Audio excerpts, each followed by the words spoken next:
नमस्कार, आप सभी का स्वागत है एनडीटीवी राजस्थान पर और मैं हूं आपके साथ शुभेंदु सिंह। आप देख रहे हैं सबसे बड़ा मुद्दा।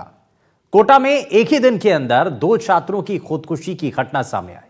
दरअसल एक स्टूडेंट ने पंखे से लटक करके जान दे दी और छात्रा गुजरात के अहमदाबाद की रहने वाली थी। कोटा में रहकर नीट की तैयारी कर रही थी। जवाहर नगर थाने की पुलिस मौके पर पहुंचकर मामले की जांच में जुट चुकी है। जनवरी के महीने में खुदकुशी की यह छठी घटना है, लेकिन इस मामले की जांच अभी भी चल रही है। इस बीच जवाहर नगर थाना इलाके के महावीर नगर फर्स्ट क्षेत्र में एक और खुदकुशी का मामला सामने आ गया। यानी एक ही दिन के अंदर 2 सुसाइड के मामले सामने आए। आपको बता दें कि मृतक छात्रा का नाम अफसा शेख है, जो कोटा में रहकर मेडिकल की प्रतियोगी परीक्षा नीट की तैयारी कर रही थी। सूचना मिलते ही पुलिस की टीम मौके पर पहुंची। शव को अस्पताल की मॉर्चरी में रखवाया गया। छात्रा अफसा शेख ने राजीव गांधी नगर में हॉस्टल के कमरे में फांसी लगाकर के आत्महत्या की। फिलहाल पुलिस को मौके से कोई सुसाइड नोट नहीं मिला है। वहीं शुरुआती जानकारी में सामने आया कि 6 महीने पहले ही छात्र कोटा आई थी और कोटा के जवाहर नगर थाना इलाके के राजीव नगर में वो रह रही थी। इस 7 जनवरी को खुदकुशी की पहली घटना सामने आई थी। उसके अगले ही दिन यानी कि 8 जनवरी को मध्य प्रदेश के गुना का रहने वाला अभिषेक नाम के छात्र ने खुदकुशी कर ली थी। अभिषेक कोटा में रहकर तैयारी कर रहा था और खुदकुशी की तीसरी घटना 15 जनवरी को और चौथी घटना 18 जनवरी को सामने आई। सुसाइड की बढ़ती घटनाएं सरकार के लिए चुनौती बनती जा रही हैं। मंगलवार को शिक्षा मंत्री मदन दिलावर ने कहा कि बच्चों पर पढ़ाई का दबाव डालने और उनकी क्षमता से ज्यादा उम्मीदें रखने के कारण यह स्थिति बन रही है। अभिभावकों को बच्चों की मानसिक स्थिति को समझना होगा और आज चर्चा इसी विषय पर करेंगे, इसी मुद्दे पर करेंगे कि आखिर कोटा में सुसाइड का सिलसिला बंद क्यों नहीं हो पा रहा है। सबसे पहले इस मामले से जुड़ी कुछ बयान आपको सुनवाते हैं और उसके बाद कोटा मामले को लेकर के अधिकारी क्या कहते हैं वो भी आपको सुनाएंगे। लेकिन सबसे पहले इस मामले से जुड़े हुए कुछ बयान पुलिस अधिकारियों का क्या कहना है, जरा वो आपको दिखाते हैं। भैया, मैं सूचना मिली थी कि ये कोई लड़की है जिसने सुसाइड कर लिया है। उस सूचना पर हम न्यू राजीव ओल्ड राजीव नगर पहुंचे। वहां पे उस बच्ची को देखा और फिर मोर्चरी में लेकर आए। क्या नाम है, कहाँ की रहने वाली थी? अफसा नाम है, अफसा शेख, अहमदाबाद गुजरात की रहने वाली है। सर कब से रह रही थी कोटा है? और जहाँ पे किराए से रह रही थी वो तो ये बता रहे कि 6 महीने से हमारे पास आई है। उसके पहले कहाँ रहती थी मालूम है। सुसाइड कैसे की तैयारी वगैरह? सुसाइड का भी ऐसा कुछ खुलासा हुआ नहीं। किसकी तैयारी कर रही थी सर? नीट की तैयारी कर रही थी और नीट की तैयारी कर रही थी कोटा में। आज सुबह सूचना मिली थी कि प्रतीक्षा पीजी में एक छात्रा ने सुसाइड कराया। वहाँ पर पहुंचे, देखा, छात्रा को मोर्चरी में शिफ्ट करा दिया, बॉडी को परिजनों को सूचित कर दिया। परिजनों के आने पर अगली कार्रवाई की जाएगी। कोटा में लगातार बढ़ते सुसाइड के मामलों को लेकर के प्रशासन से लेकर के सरकार तक चिंता ज्यादा है, लेकिन प्रशासनिक अधिकारी, पुलिस अधिकारी इस पर क्या कहते हैं, उनसे भी हमारे सहयोगी ने बातचीत की है। जरा वो आपको दिखाते हैं। आप एक रोल मॉडल हैं राजस्थान पुलिस के युवाओं के लिए। कोटा में जिस तरह से सुसाइड के मामले सर बढ़े हैं हाल ही के दिनों में, अभी परीक्षाओं का तनाव भी है और जिस तरह के सुसाइड नोट आ रहे हैं वो साफ जाहिर है कि चाहे वो परिजनों की तरफ से हो, कोचिंग सेंटर की तरफ से हो या समाज की तरफ से हो, किस तरह से इन चीज़ों पर एक लगाम लगाई जाए या रोका जाए, बच्चों को कैसे मोटिवेट किया जाए। आप एक एज ए IPS ऑफिसर जब आप सोचते हैं तो किस तरह का मैसेज आप देना चाहते हैं? नहीं, एक तो सबसे पहले बच्चे जो मेहनत कर रहे हैं वो अच्छी बात है, मेहनत करें। जो भी डॉक्टर बनना चाहते हैं, इंजीनियर बनना चाहते हैं, IIT में जाना चाहते हैं, लेकिन वो उसको ज़िंदगी का लक्ष्य बनाए। लेकिन लक्ष्य में बहुत बार आप देखिए IIT में कितने सीटें मिल सकते हैं, 10,000 होंगे, 15,000 होंगे, लेकिन लिखने वाले बच्चे 20 लाख है। तो ये बात भी जाहिर है सबको मिलेगा नहीं। तो जिनको नहीं मिलेगा वो क्या करें, उनके बहुत ऑप्शंस है, बहुत सारे दूसरे इंजीनियरिंग कॉलेजेस से, इंजीनियरिंग के अलावा भी ऑप्शंस है। और इवन मेडिकल में जिनको नहीं मिला बहुत ऑप्शन है उनको। और अगर एक अटेम्प्ट में एक चीज़ में अगर सक्सेस नहीं मिला तो वो ज़िंदगी का दी एंड नहीं है। तो उसके बाद ज़िंदगी बहुत लंबी है, बहुत बड़ी है। और जो आदमी लगातार प्रयास करता है उसको सक्सेस तो मिलेगा ही, अगर इस फील्ड में तो दूसरे फील्ड में मिलेगा। उनको कॉन्सेंट्रेट करनी चाहिए, अपने बेस्ट दे और उम्मीद रखे और समय की अनावश्यक बर्बाद नहीं करे और प्लानिंग के साथ पढ़े। अगर मिल जाए तो बहुत अच्छा, अगर नहीं मिले तो दूसरे चीज़ में उतने शिद्दत से करे तो लॉन्ग रन में अल्टीमेटली सक्सेस मिलता ही है। तो इसीलिए मेरा ये कहना है कि बच्चों, पेरेंट्स को भी ज़्यादा उनको प्रेशराइज नहीं करें। ज़िंदगी ज़्यादा कीमती है। एक अटेम्प्ट में फेल होना इतनी बड़ी बात नहीं है, और ज़िंदगी में कभी भी वापस आ सकते हैं, किसी घटना से, दुर्घटना से वापस बाउंस बैक कर सकते हैं। और सारे थोड़ी IITians हैं ज़िंदगी में, आप भी IIT में नहीं किया, मैंने भी IIT नहीं किया, तो हम भी जी रहे हैं ना। तो सक्सेसफुल होने के लिए ज़रूरी नहीं है कि किसी डॉक्टर ही बने, इंजीनियर ही बन जाए तो बहुत बेटर है। अगर नहीं भी बने तो बहुत सारे ऑप्शंस है अभी। और एक तो खुश रहे ज़िंदगी जीने का, और प्लस एंजॉय करें लाइफ को, वही पर्पस है। तो मेहनत करते रहेंगे लगातार, तो एक फील्ड है तो दूसरे फील्ड में मिलेंगे ही सही, मतलब सक्सेसफुल होंगे ही। बातचीत के लिए बहुत शुक्रिया। कैमरामैन जसराज के साथ सुशांत पारीक, NDTV जयपुर। तो AGTF के जो ADG हैं उनका इस पर क्या कहना था वो हमने आपको सुनाया। अब सर आपको कुछ ग्राफिक्स दिखाते हैं। ये ग्राफिक्स आपको बताएंगे कि क्या क्या गाइडलाइन होनी चाहिए, कितना पालन होता है। कोटा में छात्र घटे तो सर्वे में, क्योंकि एक सर्वे भी किया गया, उसमें बात सामने आई, कहा गया कि 35% लोगों ने कहा कि सुसाइड का खौफ जो है वो ज़्यादा बन रहा है। 20% लोगों ने कहा कि घर के पास जो है अब सुविधाएं हो चुकी हैं, और 40% लोगों ने कहा कि ये माना है कि कोटा जो है एक महंगा शहर। तो यानी कि कोटा की तरफ अगर किसी का रुझान नहीं है, कारण क्या है वो सर्वे की इन बातों में सामने आया है। अब कुछ और भी कारण है, आखिर सुसाइड क्यों बढ़ रहे हैं, उसके पीछे की वजह क्या है, जरा वो भी आपको बताते हैं। कोटा में सुसाइड की सबसे बड़ी वजह जो है, छात्रों पर सफलता का एक बड़ा दबाव रहता है, पेरेंट्स का भी और वहां फैकल्टी का भी। बच्चों पर एहसान जताना, पढ़ाई का खर्च ज्यादा होना, ये वो कारण है। अब बच्चा दबाव में आ जाता है, टफ एग्जाम और फाइट करने की जो चुनौती है वो बच्चे के सामने बनी रहती है। साइकोलॉजिकल कमजोरी, ये भी एक बड़ा कारण माना जाता है, और इन सभी चीजों को लेकर के हम बात भी करेंगे। वहीं होम सिकनेस, पढ़ाई की स्पीड, ये वो कारण हैं जो कि आप बच्चे को आगे एक कदम आगे बढ़ा देते हैं, ताकि वो जो है वो सुसाइड की तरफ आगे बढ़े। लेकिन हमें रोकना होगा, कैसे रोकना होगा, इस बात को समझने के लिए हमारे साथ एक खास पैनल कार्यक्रम में जुड़ चुका है। हमारे साथ CFI के डायरेक्टर केशव अग्रवाल जी कार्यक्रम में जुड़ चुके हैं। हमारे साथ मानसिक रोग विशेषज्ञ डॉक्टर राकेश लाल जी कार्यक्रम में हैं। हमारे साथ शिक्षाविद प्रोफेसर नरेंद्र कौशिक जी कार्यक्रम में जुड़ चुके हैं। सभी का बहुत स्वागत है। मैं शुरुआत सबसे पहले केशव अग्रवाल जी आपसे कर रहा हूँ। ये अभी मौजूदा स्थिति के अंदर साल की शुरुआत हुई और अभी महीना भी पूरा नहीं हुआ, 6 सुसाइड के मामले सामने आ गए। कोटा के अंदर जो सपनों का शहर कहा जाता है, कोचिंग सिटी के नाम से जिसकी पहचान है, वहां ये क्या हो रहा है? क्यों आखिर सपने दम तोड़ रहे हैं? क्यों आखिर बच्चे सुसाइड कर रहे हैं? आपने ये विषय भी काफी गंभीर हो चुका है, और साल के शुरुआत में जैसे आपने कहा इतने सुसाइड शुरू हो गए हैं। हमको कुछ चीजें समझनी पड़ेंगी। भारत में कई सारे एंट्रेंस एग्जाम हो रहे हैं, लेकिन अगर हम ये देखें कि लॉ के एंट्रेंस एग्जाम हो, आर्किटेक्ट का हो, फैशन डिजाइन, होटल मैनेजमेंट, वहां कोई सुसाइड नहीं मिलते। सुसाइड्स कहाँ हो रहे हैं? जेईई मेन में हो रहे हैं, नीट की परीक्षा में हो रहे हैं। तो ये तो एकदम समझ आ रहा है कि इन परीक्षाओं में दबाव बहुत सारा है। एक जो नीट की परीक्षा है उसमें मुख्य कारण है कि देने वाले 24 लाख छात्र हैं, 56,000 के करीब मेडिकल सीट है गवर्नमेंट की, बाकी 56 कुछ 52,000, 1,08,000 से 10,000 टोटल सीट है। अब उसके लिए 23 लाख बच्चे बाहर हो जाते हैं, और जाहिर तौर से दबाव बढ़ जाता है। एक साल फिर से अपने आप को जुटाना, तैयारी करना, और फिर खर्च। आप ये देखिए, जो बच्चा 2 या 3 बार ड्रॉप करके कर रहा है उसका खर्च भी बढ़ जाता है। और कोटा क्योंकि फेमस हो चुका है पहले, और वहां पे उम्मीद जगाते हैं कि वहां जाके सिलेक्शन हो जाएगा, लेकिन जब बच्चा पहुंचता है कई सारे कारण होते हैं। एक तो उसको प्रेशर, अकेला रहना, अब किराएदार पे रहना, हॉस्टल में रेंट से लेके ये एक प्रेशर आता है। आप देखिए छोटे छोटे कमरे बनाए हुए हैं और उसमें इतना रेंट देना है, उसके अलावा कोचिंग की फीस देनी है। तो बच्चों की काउंसलिंग का तो कहीं है ही नहीं। अगर आप देखें हमारे यहाँ तो 8वीं 9वीं से मेडिकल इंजीनियरिंग की तरफ भागते हैं और कोई चीज होती ही नहीं है। अब वहां जब जाते हैं तो उनको कोई सहायता मिलती नहीं है, वो अकेला रह जाता है। अगर आप देखो बच्चा अपने आप से ही घुटेगा तो ये जाहिर चीजें आ रही है। अब इसमें प्रशासन नियम लेके आ गई, इम्प्लीमेंटेशन कहीं नहीं है। कब इम्प्लीमेंटेशन होता है या जागते हैं जब कोई केस हो जाता है, उसके पहले कोई खास नहीं है, सब सही है।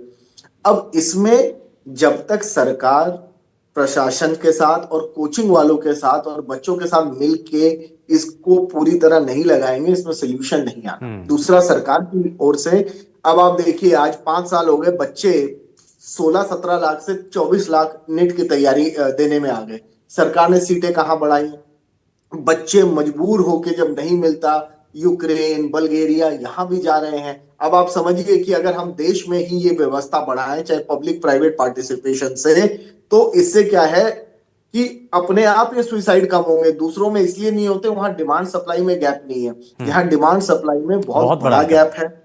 और ये एक वजह बनती है। और एक काउंसलिंग ना होना, आप देखिए 8वीं 9वीं 10वीं में बच्चे को काउंसलिंग कहाँ होती है, कहीं नहीं होती। और एक पेरेंटल एक्सपेक्टेशन और हमारे देश में कंपैरिजन होना बच्चों का, और हम उसको उस चीज के लिए झोंक देते हैं जिसके लिए वो बना नहीं है। और जब वो मैदान में जाता है तो वो ऐसा अपने आप को खोया हुआ पाता है कि मैं कहाँ आ गया। तो हमको ये समझाना बहुत जरूरी है। जैसे अभी वो सर भी कह रहे थे कि मैंने तो आईआईटी नहीं की, तो ये एंड ऑफ द वर्ल्ड नहीं है। बिल्कुल। हमको ये समझाना है और ऑप्शंस क्या होते हैं, पर इसमें सरकार की तरफ से कोई काउंसलिंग नहीं। बच्चे को ये नहीं पता, उसे लगता है डॉक्टर इंजीनियर की इज्जत होती है, बाकियों की नहीं होती। ठीक है। तो इसको ब्लेम गेम से हटा के इनको रियलिस्टिकली करना जरूरी है। और कोचिंग वालों को भी कोटा, एक जमाना था, 1 मिनट और लूंगा, जब असली पढ़ाई होती थी। बंसल साहब ने जब शुरू किया था तो वहां पर्सनलाइज्ड अटेंशन थी। आज ये वाला, आज वो बड़े बड़े ब्रांड आ गए, उन्होंने कोचिंग, उन्होंने एक प्रेशर अपने रिजल्ट के चक्कर में कर दिया, तो पढ़ाई खत्म हो गई है। अल्टीमेटली वो प्रेशर बच्चे को भी झेलना पड़ रहा है। तो ये सब मिलके जब तक एक सही नहीं करेंगे काम, तब तक ये चीज थमेगी नहीं, चाहे आप जो मर्जी। अब एक और लास्ट उदाहरण दे रहा हूं। इस वक्त बोर्ड की परीक्षा की तैयारी 12वीं वाले कर रहे हैं, और इसी वक्त आप जेई मेन की परीक्षा करा रहे हैं। अब आप उस बच्चे का सोचिए, और बोर्ड के प्रैक्टिकल भी, और 15 फरवरी को इस जेई मेन का मान लीजिए रिजल्ट आएगा और उसका बोर्ड शुरू होगा। अगर वो अच्छा नहीं करता तो वो बोर्ड क्या देगा, वो ऐसे ही डिप्रेस्ड हो जाएगा। तो ऐसी क्या जरूरत है जनवरी में आप बच्चे को हर तरफ से प्रेशर में डाल दो 12वीं के, और वो डेफिनेटली फिर वो स्टेप लेगा। पेरेंटल प्रेशर भी होता है। तो गवर्नमेंट को ये भी सोचना है, परीक्षाएं ऐसे समय ना हो जनवरी में जब उसको बोर्ड के प्रैक्टिकल देने, फिर बोर्ड देने, उसमें 75% भी नहीं, लाने। उसमें फिर आप ये एडमिशन सब में डिले तो नहीं होगा क्या? ऐसा तो नहीं? नहीं होगा, क्योंकि आप अप्रैल में, अब मार्च 10-12 को बोर्ड की परीक्षाएं 12वीं की खत्म है, फिर आपके पास पूरा समय है ये परीक्षाएं कराने का। ठीक है। और जून तक तो आराम से करा के किया जा ये सकता कई है। कई लेकिन बहुत इंपॉर्टेंट पॉइंट है सर, आपने बहुत अच्छे पॉइंट रेज किए हैं। मैं वापस लौटता हूं केशव सर आपके पास। हमारे साथ नरेंद्र कौशिक जी भी हैं। नरेंद्र सर, एक चीज बताइए कि ये रेस जो शुरू होती है वो घर से शुरू होती है, जहां तक नजर आता है कि भाई पेरेंट्स जो हैं वो बच्चों से उम्मीदें ज्यादा रखते हैं। अब पहले आपको ये देखना होगा कि बच्चे की कैपेसिटी कितनी है, वो कितना पढ़ सकता है, कितना कवर कर सकता है, और वो कितना पढ़ाई में ज़्यादा अच्छा है। ज़रूरी नहीं है कि हर किसी को डॉक्टर या इंजीनियर ही बनाया जाए, उसको बाकी फील्ड के बारे में भी बताया जाए। अब ये जो है, ये काउंसलिंग जो है वो पेरेंट्स की होना भी बड़ा ज़रूरी है, न सिर्फ बच्चे की बल्कि पेरेंट्स की काउंसलिंग होना भी। इसीलिए लाखों लाख जो बच्चे हैं वो एंट्रेंस के अंदर पहुँचते हैं और उतनी सीटें नहीं होती हैं। बिल्कुल सही कहा केशव जी ने कि भाई उतनी सीटें नहीं हैं और गैप बहुत ज़्यादा होता है, इसी वजह से ये घटनाएं बढ़ रही हैं। शुभेंदु जी, सबसे बड़ी प्रॉब्लम तो क्या है कि ये आज की बात नहीं है। मैं जब मेरे को याद है जब मैं कॉलेज में होता था, 80s की बात है, तब भी जो है पेरेंट्स यही बनाना चाहते थे, या तो डॉक्टर बनो या फिर इंजीनियर बनो। अगर अच्छा स्टूडेंट है तो इंजीनियर बनो, डॉक्टर बनो। कोई उस समय तो खैर कोई बात भी नहीं करता था साइकोमेट्रिक टेस्ट की, जो हमने यहाँ पे इंट्रोड्यूस किया अपनी यूनिवर्सिटी में। साइकोमेट्रिक टेस्ट जो है बहुत जरूरी है, क्योंकि आपका एप्टीट्यूड है नहीं आपको साइंस का, लेकिन पेरेंट्स हैं, टीचर्स हैं, या फिर प्रेशर है, पीयर प्रेशर है, जिसकी वजह से आपको कहा जाता है कि आप भी डॉक्टर बनिए, आप भी इंजीनियर बनिए। भाई नहीं, मेरा इंटरेस्ट है, नहीं मैथमेटिक्स मेरे को आता है समझ में, नहीं मेरे को साइंस आता है, तो कराइए ना, साइकोमेट्रिक टेस्ट कराइए। और साइकोमेट्रिक टेस्ट से कम क्लियर हो जाएगा कि उसका एप्टीट्यूड क्या है, स्किल्स किस तरह की स्किल्स में उसका इंटरेस्ट है। कि ये तो बेसिक चीजें हैं। नहीं, ये और नरेंद्र जी, एक चीज और भी है। अब हमारे समाज के अंदर वो पहले वाला ट्रेंड तो रहा नहीं। अब तो आर्ट्स अगर किसी ने किया है तो उसके पास कितने सारे स्कोप हैं, और आज ऐसे आर्ट्स लिए हुए, प्रोफाइल ऑप्ट किए हुए लोग बहुत अच्छी जगह, बहुत अच्छी पोजीशन पर हैं। और ऐसा नहीं, हर फील्ड में बहुत कुछ स्कोप है। ये सबसे पहले समझने की जरूरत है। जी बिल्कुल सही कह रहे हैं आप। इनफैक्ट आर्ट्स में मैं आपको कहता हूं ज्यादा स्कोप है। आर्ट्स में ज्यादा स्कोप है, दूसरी चीजों में भी स्कोप है। आर्ट्स में आप सिविल सर्वेंट बन सकते हैं। ऐसा नहीं है कि मतलब साइंस की पढ़ाई करके सिविल सर्वेंट नहीं बनते, लेकिन ज्यादातर जो है आर्ट्स वाले ही बनते हैं। ये आपके पास बड़ा स्कोप है। आप जर्नलिस्ट बन सकते हैं, आप होटल मैनेजमेंट में जा सकते हैं, आपके पास कितने सारे हैं। आप आर्किटेक्चर में जा सकते हैं, आप आर्कियोलॉजी में जा सकते हैं, दुनिया भर का स्कोप है। आप लिटरेचर में जा सकते हैं। आप अब हमारे को ही लीजिए, मतलब मास कम्युनिकेशन का ये मतलब हमारे यहाँ तो नंबर बढ़ रहा है, लेकिन अनफॉर्चुनेटली दूसरी जगह पे नंबर नहीं बढ़ रहा है इसका। लेकिन स्कोप तो है। स्कोप जितना अनलिमिटेड स्कोप हो गया, डिजिटल बैंडविड्थ इतनी बड़ी है, इतना बड़ा इतनी पॉसिबिलिटीज हैं उसमें। आप एंटरप्रेन्योर बनिए, अपना स्टार्ट करिए, क्योंकि डिजिटल स्पेस बहुत चीप है, आप जानते हो कितना चीप है। आप यूट्यूब पे अपना चैनल स्टार्ट करिए, बहुत सारे स्टूडेंट कर रहे हैं। बिल्कुल। और ये सारी चीजें हैं, आप इसको एक्सप्लॉइट करिए। हाँ। लेकिन दिक्कत ये है ना कि पेरेंट्स को लगता नहीं यार, डॉक्टर ही बनाना है, नहीं, अब वो इंजीनियर सोच को बनाना है। बदलने की जरूरत है भाई, कि अगर बच्चा जो है, अगर आर्ट्स ले ली तो समझ लीजिए कि वो तो कुछ नहीं करता है, वो तो जी, बेकार है, मतलब बिल्कुल। उसके नंबर कम आते होंगे और उसकी स्थिति ठीक नहीं, वो पढ़ नहीं पाता है, इसलिए उसने बिल्कुल। आर्ट्स ले लिया। ये जो स्टेटस है ना, ये हमें सबसे पहले इस टैग को हटाना होगा, और उसके बाद ही कुछ चीज़ें बदलती हुई दिखाई देंगे। मैं इसमें केशव जी के पास जाऊँ, लेकिन उससे पहले मैं राकेश जी से एक रिएक्शन इस पर लेना चाह रहा हूँ। राकेश सर, एक चीज़ बताइए कि अब ये हम आसपास देख रहे हैं, और एक ही दिन के अंदर आज देखिए 2 सुसाइड के मामले सामने आए ऐसा, और ये भी हम देख रहे हैं कि जब एग्जाम आता है सर पर, ये केसेस जो हैं बहुत तेजी के साथ बढ़ते हैं। अब ऐसा हम हाव भाव देख करके कुछ पता लगा सकते हैं क्या? क्या किसी बच्चे की मनोस्थिति को देख करके, उसको दूर से देख करके, उसके पास रह करके क्या समझ सकते हैं क्या? कैसे हम पता लगाएं ताकि हम उसको, अगर वो इतना एक्सट्रीम स्टेप ले रहा है तो हम कम से कम उसको रोक पाएं, उसको समझा पाएं? देखिए, ऐसे है कि बच्चों पे दबाव, जैसे हम बार बार हम चर्चा कर रहे हैं, बच्चों पे दबाव तो बहुत होता है, समाज से, उसके पेरेंट्स से, सब कुछ दबाव नहीं भी तो उम्मीद बहुत होती है, और उसका उसको सामना करना पड़ता है। और कईयों में संघर्ष करने की ताकत होती है, कईयों में नहीं होती। हर एक बच्चा अलग है, मतलब ये नहीं कि वो इंटेलिजेंट नहीं है, लेकिन संघर्ष करने की ताकत है या नहीं वो अलग बात है। तो इसमें हम लंबे तौर पे तो प्रिडिक्ट नहीं कर सकते, लेकिन अगर आप वैसे कोई बच्चे के साथ रह रहा है, उसका अगर चाल चलन में कुछ बदलाव है, जैसे कि वो अकेला रहना पसंद कर गया, वैसे अकेला नहीं रहता था, और साथ में कैंटीन में लोगों के साथ खाता नहीं है, देर रात तक वो जागता रह रहा है, और हंसमुख नहीं रहता है, मतलब उसका जो नॉर्मल बिहेवियर था उसमें अगर हम कुछ चेंज देखें तो देन हमें थोड़ा सस्पिशियस, मतलब कोई गारंटी कभी कुछ नहीं होता, थोड़ा सस्पिशन होना, थोड़ा उसको साइकोलॉजिकल हेल्प की जरूरत होती है। और जैसे नरेंद्र जी ने पहले बताया कि हमें बच्चों को तनाव की जगह वहां भेजने से पहले वी शुड बी केयरफुल कि उसकी क्या स्किल्स है, क्या एटीट्यूड्स है, प्रॉपर साइकोलॉजिकल टेस्ट करना चाहिए। ये नहीं कि उसकी उम्र हो गई तो बन जाओ, मतलब अपने कोटा पहुंच जाओ या जहां भी पहुंच जाओ, वो नहीं कोप कर पाएगा, उसका सामना नहीं कर पा रहा है, और फिर वो, सबको उम्मीद है कि वो वहां गया, वो डॉक्टर बन के आएगा, वो इंजीनियर बन के आएगा, ये दिमाग में उसकी बात घूमती रहती है। और ये जो समस्या है, हम केस बाय केस नहीं देखेंगे, हर एक का केस का अलग अलग कारण होता है। I feel the whole system needs to change. अब आप मेरे को पूछे कि कैसे सिस्टम को चेंज करना है, उसका एक जवाब तो नहीं है। सिस्टम मतलब इसमें कुछ बदलाव की जरूरत है, क्योंकि इसमें काफी सोचने की बात है। जैसे एक तो नरेंद्र जी ने बताया कि किसको भेजा जाए, उसको देखना है, वहां पे साइकोलॉजिकल हेल्प की अगर किसी को जरूरत पड़े तो इट शुड बी अवेलेबल। कई जगह अवेलेबल नहीं होता है, और वो जो स्टिग्मा होता है कि वो लोग कोई सोचेंगे कि अगर आप साइकोलॉजिस्ट के पास चले गए तो ये पागल है, वो स्टिग्मा को दिमाग से बाहर निकालना है, because psychological help will definitely help, और जो उसी के यार दोस्त है वो देखेगा कि इसमें कुछ बदलाव आ रहा है एंड उसको जरूरत पड़ रही है। ये So बहुत that अच्छा is पॉइंट आपने what- कहा है सर, राकेश सर, क्योंकि ये अक्सर होता है, ये ज़मीन पर होता है कि अगर कोई मानसिक रूप से उसके कुछ थोड़ी सी भी परेशानी है तो उसको पागल घोषित कर दिया जाता है। आज के समय में ये ऐसी स्थितियां बन चुकी हैं। तो ये भी समझने की ज़रूरत है कि आजकल बहुत सारी परेशानियां भी हैं, मेंटल स्ट्रेस भी है, और उसके लिए भी कंसल्ट किया जाता है। ऐसा नहीं, पेरेंट्स, क्योंकि अगर शुरुआत में बच्चा बताता भी या कोई समझ भी जाता है तो अगर डॉक्टर से कंसल्ट भी हो रहा है तो उसमें उसको पागल घोषित कर दिया जाता है। ये भी नहीं होना चाहिए, इसमें भी बदलाव लाने की जरूरत है, तभी बच्चा आगे बता भी पाएगा। अब बच्चा भी ये देख करके और इसके बारे में जब सुनता है तो उसको डर लगता है कि कहीं मैं बताऊंगा तो ऐसा ना हो कि मुझे ही पागल बता दिया जाए।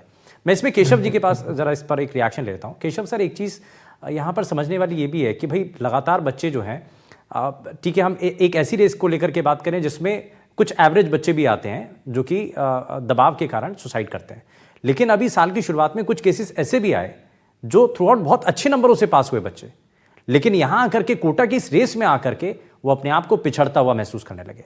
जिनकी अपने इलाके में, अपने घर के आसपास, परिवार में जिनको जाना जाता था भाई ये बहुत अच्छा पढ़ाई में 90 अबव उनके मार्क्स आते थे, लेकिन अब कोटा के अंदर रिजल्ट को लेकर के उनको डर रहता है।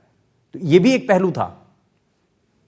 मैं आपको थोड़ा और विस्तार से बताता हूं। पिछली बार जो ये नीट परीक्षा हुई, उससे पहले कट ऑफ गवर्नमेंट कॉलेज के लिए 580-600 में आराम से एडमिशन हो जाता था।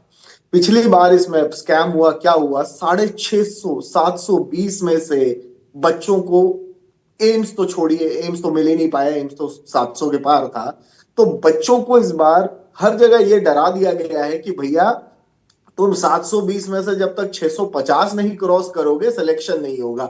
ये प्रेशर है पिछली साल का नतीजा जो हुआ। दूसरा, expectation is the root cause, ये सबसे बड़ा रूट कॉज है। तीसरा, गवर्नमेंट के लेवल पे कहां कहां फेलियर है जो मैं मानता हूं।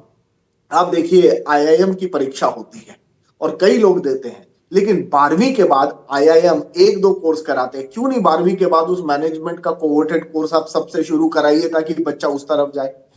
यूपीएससी में विडंबना देखिए, जो ह्यूमैनिटीज नहीं लेते, जब आईआईटी वाला बच्चा भी बाद में यूपीएससी देता है, वो ह्यूमैनिटीज एज ए सब्जेक्ट लेके क्लियर करता है, साइंस लेके बहुत कम बच्चे अपीयर होते हैं। तो यहां पर अवेयरनेस की कमी है।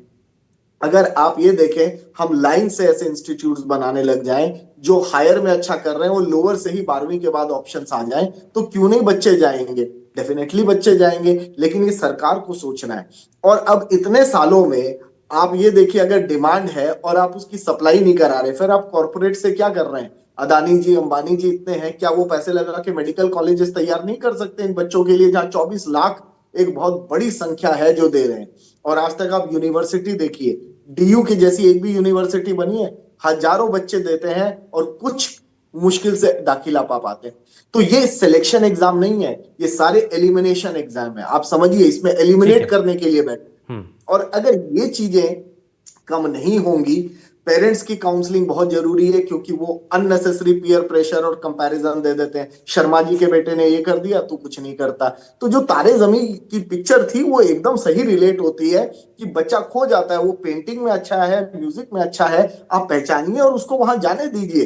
3 इडियट्स ऐसी मूवी थी जो दर्शाता है, लेकिन हम मूवीज देखते हैं, सुनते हैं, लेकिन फिर हम भी वो गलती करते हैं। तो जब तक अब बैठ के, और ये एनईपी आया है, आपको बताऊं, एनईपी में बहुत अच्छी चीजें हैं, लेकिन उसका इम्प्लीमेंटेशन होगा तब कहीं कुछ होगा। और 1 साल की पढ़ाई पे आप बच्चे को पूरा सेलेक्ट करते हैं, तो ये 12 साल पढ़ाते हैं क्यों? उसका रिजल्ट की तो कोई वैल्यू नहीं है। और अब तो ये हो गया, बोर्ड एग्जाम के तो कोई मार्क्स लेते ही नहीं है।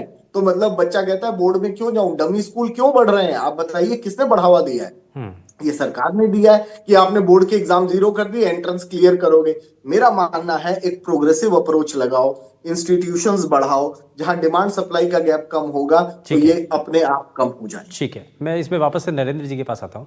नरेंद्र जी, एक चीज़ और है, कोटा के अंदर एक चीज़ और बड़ी चर्चा में रहती है कि भाई वहां पर प्रशासनिक स्तर पर जो काम किए गए सुसाइड के मामलों को रोकने के लिए, वो एंटी हैंगिंग डिवाइस, इस तरीके के उपकरण भी थे कि भाई ठीक है, अगर हम एक पहलू पर काम नहीं कर रहे हैं तो दूसरे पहलू पर आकर के हम रोक लगा सके। कम से कम अगर बच्चा इस कदम को उठा रहा है तो वहां पर वो विफल हो जाए।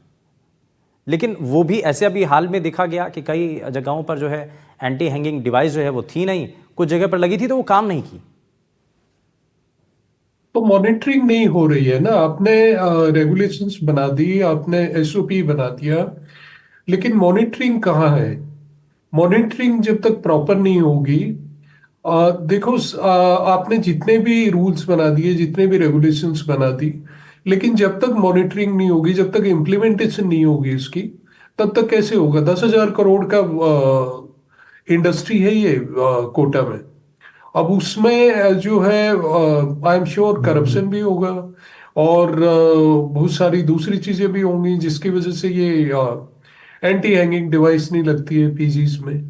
मैंने बहुत साल पहले विजिट किया था 2016-17 में, उस समय भी देखा था, स्टूडेंट से मेरी बात हुई थी और स्टूडेंट्स ने मेरे को बताया था कि मैं तो इसमें इंटरेस्टेड ही नहीं था। छोटे छोटे स्टूडेंट थे जो ये बोल रहे थे मैं इसमें इंटरेस्टेड नहीं था, मम्मी पापा ने जबरदस्ती भेज दिया हिमाचल से। और दूसरा जो है ना, एक चीज हम बड़ी मिस कर रहे हैं। एक जो है ना, हम हमारे को ना तो बच्चों को हम म्यूजिक सिखाते हैं, जो म्यूजिक का जो यूज है ना वो बहुत थेरेपिक उस तरह का यूज है। म्यूजिक थेरेपी जो है, it works like a therapy और आपको शांत कर देता है। ना म्यूजिक सिखाते हैं ना फिर उनको मेडिटेशन सिखाते हैं, जो कि बहुत जरूरी चीजें हैं। थोड़ा थोड़ा ही करके सिखाइए लेकिन सिखाइए, ये जरूरी चीजें हैं। ये एनईपी जो आई है, एनईपी बहुत बढ़िया है। एनईपी क्योंकि एनईपी ने जो भगवत गीता वगैरह इंट्रोड्यूस की है, और जो भगवत गीता के बारे में अगर आप बेसिक भी पढ़ लो तो आप नहीं करोगे सुसाइड, ठीक क्योंकि है। तो भगवत यानी गीता कि इतना एक्स्ट्रा इंस्पायर एक्टिविटी भी करती आपको है। करना बहुत ज्यादा जरूरी है। और हाँ। ये कुछ बहुत मेजर पॉइंट, क्योंकि गैप बहुत ज्यादा है। बच्चे जितने बड़ी संख्या में एग्जाम देने के लिए आते हैं और सीटें बहुत कम है, एक बड़ा पहलू है। इस पर विचार करने की जरूरत है। प्रशासन को भी जो व्यवस्थाएं हैं उनको बनाने की जरूरत है। बहुत शुक्रिया, 3 खास मेहमान हमारे साथ जुड़े। बहुत शुक्रिया आपका कार्यक्रम में जुड़ने के लिए। आपने बहुत महत्वपूर्ण सलाह दी है और उम्मीद है कि प्रशासनिक स्तर पर, सरकार के स्तर पर इस पर अमल किया जाए तो ये जो कोटा के अंदर सुसाइड के आंकड़े जिनको लेकर के बार बार चर्चा होती है, इसका ग्राफ तभी कम हो पाएगा जब इन बुनियादी चीजों पर काम होना शुरू हो जाएगा। यहां रुक रहे एक छोटे से ब्रेक लिया, आप कहीं मत जाइएगा, बने रहिए एनडीटीवी राजस्थान के साथ। नमस्कार।